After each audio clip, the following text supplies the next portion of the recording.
CitéLab, c'est un dispositif de BPI France. C'est être au cœur des quartiers. L'idée est d'aller à leur rencontre. Pour diffuser la culture entrepreneuriale, donner l'envie d'entreprendre et aussi détecter les talents de demain. Notamment via un réseau de partenaires. Leur donner l'envie et pourquoi pas leur montrer qu'ils ont totalement les compétences. Donc à travers des actions de sensibilisation, que ce soit individuelles ou collectives. Permettre finalement à tout le monde d'avoir les mêmes chances dans leur projet de création d'entreprise. À travers CitéLab, ils vont pouvoir bénéficier d'un regard extérieur. Les mettre en dynamique en fait sur le parcours et les mettre en relation avec les bonnes personnes au bon moment. C'est aussi une chance de développer des quartiers qui sont quelquefois totalement au banc de la société et de les faire revenir vers une forme d'équité sociale. Nous avons aussi comme rôle d'aider et de soutenir les entreprises qui rencontrent des difficultés. CitéLab, je dirais que c'est comme l'assistance électrique de mon triporteur. Ça donne un coup de pouce bienvenu, ça facilite la montée pour les porteurs de projets des quartiers. Mais par contre, s'ils pédalent pas pour mettre de l'énergie dans la montée, eh ben c'est inefficace. Beaucoup d'habitants des quartiers prioritaires de la ville pensent que la création d'entreprise n'est pas faite pour eux. On s'est rendu compte qu'on avait un vrai décalage de création entre les quartiers prioritaires et l'agglo. Et sur ces territoires, les taux de chômage sont bien supérieurs à ceux de la moyenne nationale. Donc je pense qu'il faut y renforcer notre présence. C'est contribuer à donner une image positive des quartiers et lutter contre les stéréotypes. Pour leur offrir déjà une écoute. C'est être plus proche des porteurs de projets pour les orienter vers les différents partenaires en fonction des besoins. Favoriser en fait la pleine réussite dans leur projet de création d'entreprise. Je trouve qu'on a vraiment l'impression d'être un maillon essentiel de la chaîne entrepreneuriale sur nos territoires.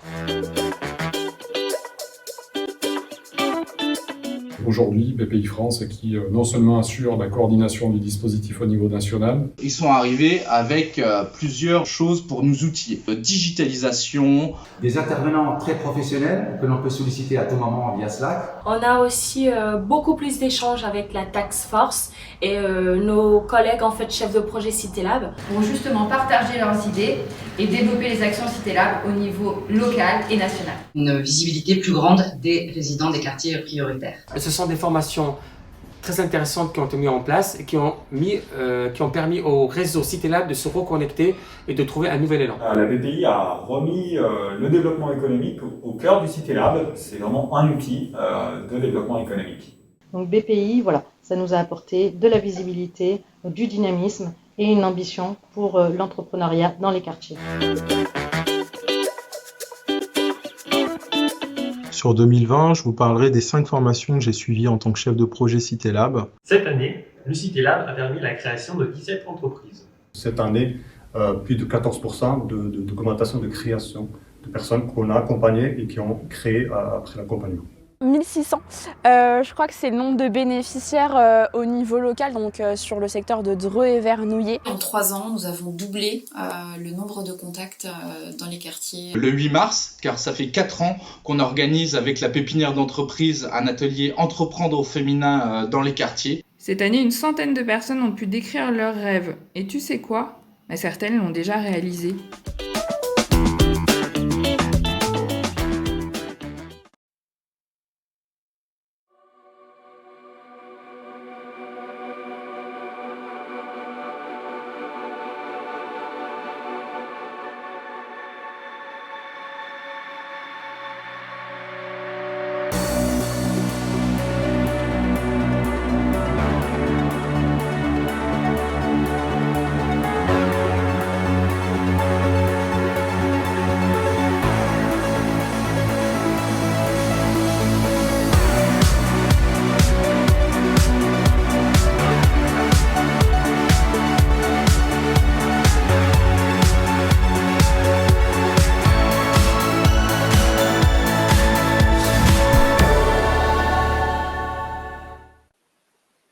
Bonjour à tous, merci d'être avec nous sur cette nouvelle session de l'étape originale aujourd'hui. Nouvelle session avec Younes Bourimech, dirigeant de BGS Holding. Bonjour Younes. Bonjour Jason. Alors, est-ce que vous pouvez nous présenter rapidement votre société ? Alors, le groupe BSG est un groupe constitué de plusieurs identités. la plus phare est le bâtiment, la rénovation intérieure. Nous pratiquons plus de 2 millions d'euros de chiffre d'affaires dans ce domaine-là. Ensuite, on a de l'aménagement et de la promotion où c'est une filiale qui gère de la vente en bloc ou de la vente en VFA ou de la promotion directe pour des investisseurs. Et ensuite, on a la chance d'avoir une cantine qu'on appelle l'atelier. C'est un restaurant d'affaires qui nous aide à nous restaurer et aussi à recevoir nos clients, nos fournisseurs pour développer nos activités. Cette activité nous a rejoint en 2013 et on est aujourd'hui actuellement dans ma pépinière où on héberge 11 entreprises avec une entité, le bâtiment. Voilà un peu le groupe qui va bientôt fêter ses 20 ans, donc ça s'est pas fait en un jour, et qui englobe pas mal de copains d'enfance qui m'ont suivi dans cette aventure. Alors justement, est-ce que vous pouvez revenir sur les prémices du lancement de votre groupe? Le lancement du groupe, il a démarré en 2001, j'avais 21 ans, j'étais à la fac de sport, je voulais être prof de sport, et puis j'ai eu un déclic où je me suis dit, tiens, pourquoi pas ouvrir mon entreprise, parce que je sentais un débouché au niveau de pouvoir avoir un poste au niveau d'être prof de sport. Et d'un coup, j'ai pris l'initiative avec mon père et ma grande sœur d'ouvrir une boîte de service, propreté de service, et on est parti dans cette aventure. Et au bout de quelques années, on a bien structuré, on a créé plein de piliers au sein de l'entreprise. Et de là, mon père, il m'a dit, tu peux prendre ton envol et si jamais tu te loupes, tu reviens. Et en fait, j'ai pris mon envol avec mes copains d'enfance et je suis jamais revenu. Et justement, est-ce que vous avez bénéficié d'un soutien, d'un accompagnement, de l'aide à votre lancement pour vous aider à vous propulser? Oui, je pense. J'ai eu un environnement d'entrepreneurs autour de moi. Je fais partie d'une famille d'entrepreneurs, c'est notre ADN, et qui fait que j'ai baigné dedans. Pour moi, je dis souvent que je suis tombé dans la marmite, donc c'était une évidence de prendre ce corps de métier en main et de partir dans tout ça. Et aujourd'hui, donc, vous venez des quartiers, c'est bien ça. Et qu'est-ce que vous pensez justement de cette définition qu'on peut entendre, entrepreneur des quartiers? Est-ce que pour vous, ça vous indiffère ou est-ce que vous trouvez que c'est un sujet de fierté pour vous justement de venir des quartiers? Alors, déjà, d'être des quartiers, c'est intéressant parce que pour nous, on a grandi avec toutes les cultures, tous les continents du monde. On a pu découvrir tout ça à proximité. On n'a pas besoin d'aller encore à Roissy. Bon, maintenant, on y va parce que c'est à côté. On est collé à ça. Mais venir des quartiers, oui, c'est un avantage parce qu'il y a la débrouille. On essaie quand même de s'en sortir. Donc, c'est un avantage comme un inconvénient. Et puis après, s'en défaire, on a beau essayer de s'en défaire, même si on réussit, on nous remet toujours dans cette case-là d'entrepreneur des quartiers, entrepreneur social. Parce que nous-mêmes, on est issus de l'insertion, quoi. Quels sont d'ailleurs les avantages et les difficultés, si on veut rentrer un peu plus dans les détails, d'être un entrepreneur qui vient de ces quartiers? Quels sont, vous m'avez dit, excusez-moi? Les avantages et les difficultés qu'on peut rencontrer. Les avantages qu'on peut rencontrer, c'est le système D, c'est ce que j'ai dit, c'est la débrouille, c'est trouver une solution pour répondre présent à une problématique, donc à un bon de commande, pour pouvoir toucher sa facture.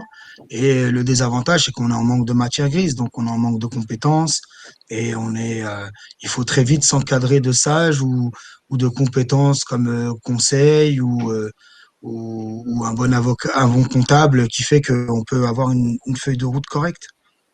Vous auriez des conseils d'ailleurs pour ceux qui veulent se lancer et qui viennent des quartiers ou même qui veulent se lancer de manière générale? Ouais, je pense que le comptable je pense que les matières grises sont essentielles. Que s'il faut aller les chercher au-delà du périph', il faut y aller, mais il y en a beaucoup en Seine-Saint-Denis, par exemple dans mon département.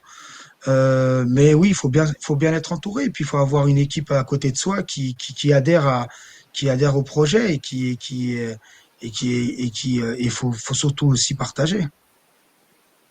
Et est-ce que, alors excusez-moi, attendez. Est-ce que justement, à quel moment on peut se définir vraiment comme un serial entrepreneur? Je sais pas, c'est venu tout seul et c'est venu quand j'ai commencé à me diversifier dans plusieurs domaines.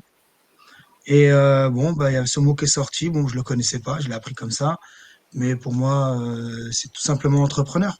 C'est tout simple, il n'y a pas de serial. C'est que il y a des gens, ils sont aptes à pouvoir diriger plusieurs activités, plusieurs domaines et plusieurs personnes.